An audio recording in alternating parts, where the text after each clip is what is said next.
আসসালামু আলাইকুম, সবাই কেমন আছেন?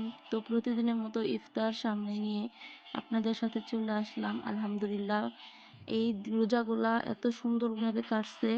আল্লাহর কাছে লাখ লাখ শুকরিয়া আদায় করি।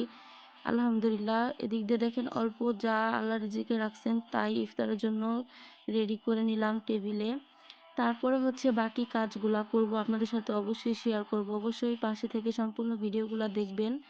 এদিক দিয়ে কিন্তু সমস্ত কিছু টেবিলে সাজিয়ে নিয়ে তারপরে একটু বসে থাকাটা কিন্তু একটা সুন্নত। অবশ্যই কিন্তু এই কাজগুলা করবেন। ইফতার যেমনই হোক না কেন, এটা আল্লাহর একটা নিয়ামত। এমনি বাকি দিনগুলা কিন্তু এরকমভাবে খেতে পারবেন না, দেখেন অবশ্যই কিন্তু সমস্যা হয়। কিন্তু আল্লাহর একটা নিয়ামত এটা।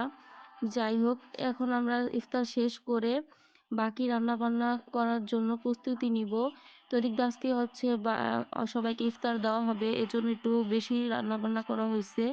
তো এই যে রাতের ও সেহরি খাওয়ার জন্য মুরগিগুলা সুন্দর করে কাটাকুটি করে নিব, তারপরে রাতের জন্য রান্না করব। এটা কিন্তু বড় যে দেশি মুরগিটা হয় সেটা। তো এই দেখেন কাটাকুটা শেষ, ধোয়াও শেষ। তারপরে হচ্ছে বাকি রান্না বান্না করার জন্য প্রস্তুতি নিবে। আমাদের কিন্তু আরেকটা ইউটিউব চ্যানেল আছে, সেখানে কিন্তু অবশ্যই যাবেন। এদিক দিয়ে দেখেন রাতের সেরির জন্য ভাত, তারপরে 3 রকমের ভর্তা ছিল, রসুন পাতা ভর্তা, তারপরে হইতেছে এদিক দিয়ে যে দেশি মুরগি আলু দিয়ে ঝোল করা হয়েছে, মাশাল্লাহ।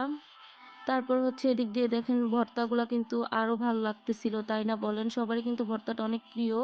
আর ভর্তা হলে কিন্তু পেট ভরে ভাত খাওয়া যায়। বাদাম ভর্তা, কালো জিরা ভর্তা, এটা রসুন পাতা ভর্তা ছিল। আরো ভর্তা করা যেত, তাহলে কারণ রাতে তো সবাই সেহরির পরে শরীরটা এমনি ক্লান্ত হয়ে যায়, আপনারা তো সবাই জানেন। তো টেবিলে কিন্তু এই যে ভাজিটা আনা হয় নাই, কড়াইতে ছিল।